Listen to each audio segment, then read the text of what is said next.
Shalom, selamat siang Bapak Ibu Saudara-saudariku sekalian dimanapun Anda berada. Senang sekali saya Loran Wilson Napitupulu di kesempatan yang berbahagia ini datang menyapa Bapak Ibu, dan saya percaya kita semua dalam keadaan baik dan sehat karena kita punya Allah yang senantiasa memberkati dan melindungi kita. Hari ini hari Jumat tanggal 5 Juni tahun 2020. Tidak terasa saudara, kita sudah memasuki pertengahan tahun 2020. Tahun ini memang adalah tahun yang berat bagi saya pribadi, karena kita berada di tengah-tengah pandemi virus corona yang mematikan. Virus yang membuat seluruh dunia merasa khawatir dan cemas, termasuk kita, anak-anak Tuhan. Belum lagi efek domino dari virus ini menyasar kemana saja, termasuk kepada perekonomian. Saya juga merasakan derita dari teman-teman yang pada saat ini ada yang sudah tidak bekerja lagi, ada yang dirumahkan, ada yang kesulitan di dalam keuangan dan sebagainya, termasuk saya, saudara-saudara. Saat ini juga polisi kantor kami mengurangi gaji setiap bulan. Masing-masing kita punya pergumulan, masing-masing kita punya kesedihan dan kesusahan, dan itulah realita kita hidup di dunia ini, saudara. Sebab dunia ini bukanlah rumah kita. Kita hanya menjadi musafir yang melintas di dunia ini. Rumah kita, tempat kita ada di surga bersama dengan Tuhan. Kita kemari adalah dididik, dilatih untuk dipersiapkan. Sehingga bagi saya pribadi, tantangan, kesulitan dan kesusahan adalah melatih saya, mempersiapkan diri saya untuk memasuki kehidupan yang baru yang Tuhan akan berikan. Tetapi selagi kita masih di dunia ini, saudara-saudara, maka pantang kita menyerah, pantang kita mundur, pantang kita berputus asa. Sebab janji Tuhan, Dia akan selalu bersama-sama dengan kita. Persoalannya adalah bukan di masalahnya, saudara-saudara. Persoalannya adalah di dalam diri kita. Ada orang yang menghadapi masalah besar dengan tetap tenang, tetapi ada orang yang mempunyai masalah kecil tetapi menjadi besar, bahkan dia tidak sanggup, bahkan bunuh diri dan sebagainya. Saya memperhatikan bahwa masalah tetap akan terjadi kepada setiap manusia, tergantung kepada kualitas iman kita, kualitas mental kita lah, kualitas hubungan kita dengan Tuhan lah, yang akan menentukan apakah itu masalahnya besar atau masalahnya kecil. Untuk itu pada kesempatan ini saya ingin membacakan firman Tuhan kepada kita. Di dalam Yesaya 41 ayat yang ke-10 dan 13 berkata, "Janganlah takut, sebab aku menyertai engkau. Janganlah bimbang, sebab aku ini Allah. Aku akan meneguhkan, bahkan akan menolong engkau. Aku akan memegang engkau dengan tangan kananku yang membawa kemenangan." Ayat 13, "Sebab aku ini Tuhan Allahmu, memegang tangan kananmu dan berkata kepadamu, janganlah takut, akulah yang menolong engkau." Saudara, kalau saudara baca ayat ini, berkali-kali Tuhan katakan, jangan takut, aku ini Tuhan Allahmu. Menunjukkan saudara, sekalipun kita ini berjalan bersama dengan Tuhan, sekalipun kita ini dekat dengan Tuhan, sekalipun kita ini anak-anak Tuhan, masalah, kesulitan, kesusahan tetap akan datang kepada kita. Jadi jangan pernah mengambil kesimpulan bahwa kalau kita banyak berdoa, banyak membaca firman Tuhan, berpuasa, maka kita bebas dari masalah. Tetapi janji Tuhan adalah Dia akan memegang tangan kanan kita. Janji Tuhan adalah ketika kita datang kepadanya, maka ketakutan kita, kesulitan kita akan ditenangkan Tuhan. Dia akan menuntun kita, membawa kita kepada kemenangan. Saudara, saya sudah pernah membuat video tentang kesaksian. Saya adalah seorang pribadi yang merasakan bahwa saya hidup hingga hari ini. Semua adalah karena campur tangan Tuhan. Semua adalah kasih karunia Tuhan. Saya banyak mendapatkan mujizat demi mujizat di dalam kehidupan ini. Dan saudara, karena saya tahu bahwa manusia ini pelupa, saya ingat kisah bangsa Israel yang kalau datang masalah langsung melupakan pimpinan Tuhan. Di handphone saya catat mujizat-mujizat, berkat-berkat Tuhan yang datang dalam hidup saya. Sampai kemarin saudara, yang tercatat saya ada 77 mujizat dan kemurahan Tuhan. Setiap kali saya lemah, setiap kali saya takut, setiap kali saya merasa kesulitan, saya membaca satu persatu apa yang Tuhan sudah buat di dalam kehidupan saya.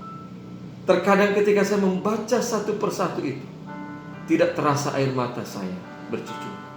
Setelah itu saya akan berteluk dan berdoa dan berkata, Tuhan, aku percaya Engkau yang menuntunku pada masa yang lampau. Engkau yang memberikan mujizat kepada aku di hari-hari kemarin. Saat ini anakmu sedang tertatih-tatih menghadapi kesulitan. Tolonglah aku, ya Tuhan. Saudara, seringkali kita melupakan campur tangan Tuhan. Ketika datang masalah dalam hidup kita, kita merasa bahwa Tuhan itu tidak adil. Kita merasa bahwa Tuhan itu tidak mengasihi kita. Pernah gak kita catat, hitung satu persatu sebagaimana lakukan tadi? Sudahkah kita hitung satu persatu segala berkat-berkat Tuhan? Apakah lebih banyak kesulitan yang datang kepada kita daripada berkat dan kebaikannya? Hitung saudara, satu persatu. Saudara akan simpulkan sendiri bahwa lebih banyak kasih kemurahan Tuhan, berkat Tuhan, cinta Tuhan sebenarnya dalam hidup kita daripada persoalan-persoalan atau doa-doa kita yang tidak dijawab. Tetapi kita selalu fokus, setan paling pandai membesar-besarkan masalah kepada kita karena dia tidak pernah menyiapkan berkat kepada kita. Dia selalu mengungkit-ungkit masalah. Dia selalu katakan bahwa masalah itu terlalu berat. Dia selalu katakan Tuhan itu tidak adil. Kenapa itu menimpamu?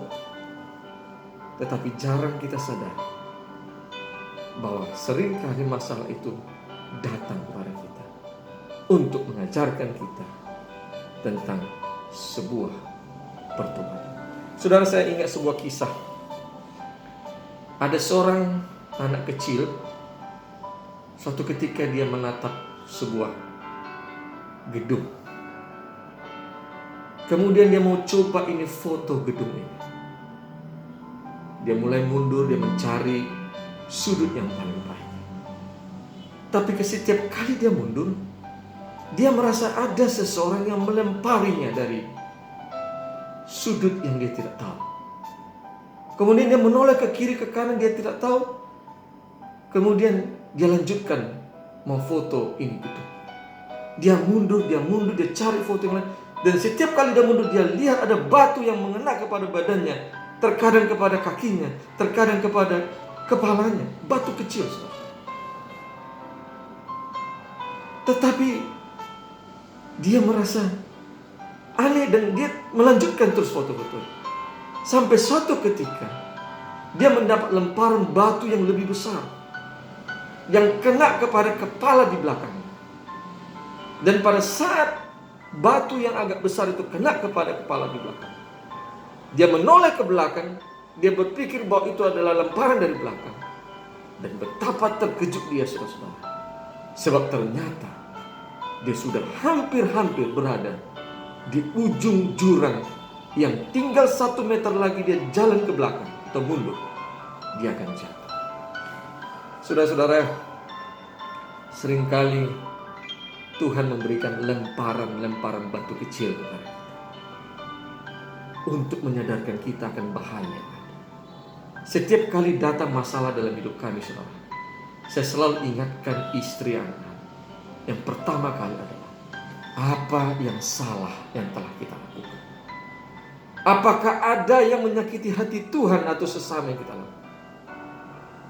Dan saya langsung mengajak untuk berdoa dan berpuasa.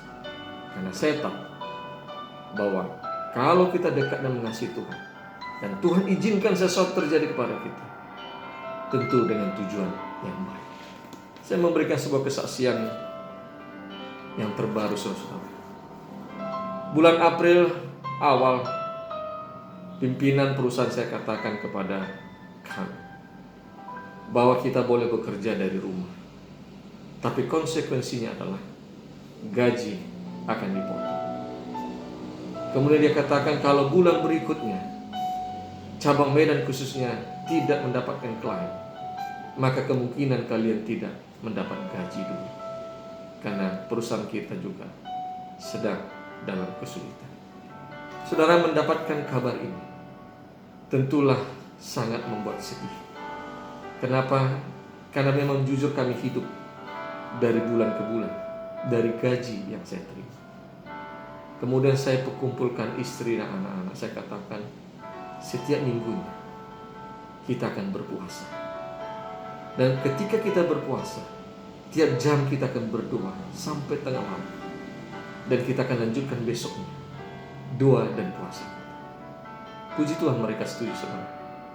Dan setiap minggu kami berdoa dan berpuasa. Setiap saat saya selalu ingatkan istri anak-anak untuk secara pribadi berdoa kepada. Dan saya pribadi juga setiap jam 5 pagi bertelut bersujud kepada. Saudara, tibalah di bulan di mana di ultimatum bulan ini. Secara manusia saya berpikir bagaimana mungkin ada klien, karena saya bergerak di bidang sertifikasi perusahaan, sertifikasi hotel, sertifikasi SNI, sertifikasi hotel bintang dan sebagainya. Dengan pandemi seperti ini, apakah masih ada perusahaan yang mau untuk disertifikasi? Kami terus berdoa, kami terus berpuasa, saudara. Minggu pertama Mei tidak ada klien. Minggu kedua juga tidak ada. Memasuki awal minggu ketiga, saya makin lama makin sedih. Berkali-kali saya di tempat ini, di kantor saya ini, saya bertelut, saya menangis, saudara-saudara. Saya memohon Tuhan, jangan biarkan kami tidak punya apa-apa. Jangan biarkan kami tidak bisa makan. Jangan biarkan anak-anakku sedih oleh karena tidak bisa melanjutkan hidup, oleh karena tidak ada gaji. Berkemurahanlah ya Allah. Saya menangis setiap kali saya punya jadwal ke kantor. Saya masih ingat, saudara, di pertengahan minggu ketiga, salah seorang rekan konsultan menelpon saya, katakan, Pak Loran, apakah kalian bisa sertifikasi SNI Baja? Oh, saya katakan tentu, Pak. Oke, kemudian berhenti. 2 hari kemudian dia katakan, Pak Loran, tolong kirimkan form-form yang perlu diisi. Kemudian saya mintakan anggota saya kirimkan. 3 hari kemudian, saudara-saudara, dia berkata kembali, kirimkan penawaran kepada kami. Saudara, 1 hari kemudian, tanggal 27 Mei, sudah mau tutup buku, saya sudah bingung. Bagaimana mungkin ini diaudit dalam segera, atau bagaimana mungkin uang sertifikasi mau dikirimkan. Saya berdoa, saya ajak rekan-rekan kerja saya berdoa banyak. Kemudian saya katakan, tolong sampaikan, supaya kalau mereka sudah setuju penawaran, segeralah dikirimkan uang sertifikasi, dan kita akan jadwalkan. Ini sesuatu yang tidak mungkin dan jarang sudah terjadi. Biasanya setelah diaudit baru orang mau membayar. Tetapi tinggal ini harapan supaya kami boleh gajian di akhir bulan. Saudara tahu, saya sangat bersukacita. Saya bangga punya Allah yang hebat. Pernyataan kami direspon dengan baik. Besoknya ditransferlah biaya sertifikasi tepat saat tutup buku di kantor kami. Yang akhirnya saudara, awal bulan Juni kemarin, saya mendapat gaji kembali. Saya ceritakan kepada istri anak-anak. Saya rasa mereka gembira dan terharu. Sekali lagi, Tuhan kita yang hebat datang dengan berbagai cara. Saya tidak pernah berpikir bahwa akan ada klien yang datang dari Jambi. Saya tidak pernah berpikir akan ada klien di saat-saat pandemi seperti ini. Tetapi Tuhan perintahkan klien itu menghubungi kami. Mungkin di hati Tuhan dikatakan, jangan sampai anakku si Loran itu tidak punya apa-apa. Dia perintahkan malaikat-malaikatnya untuk mengarahkan orang-orang ini menghubungi kami. Itulah hebatnya Tuhan. Saudara, Tuhan berkata tadi, jangan takut, aku akan menyertai. Jangan bimbang, aku akan menolong.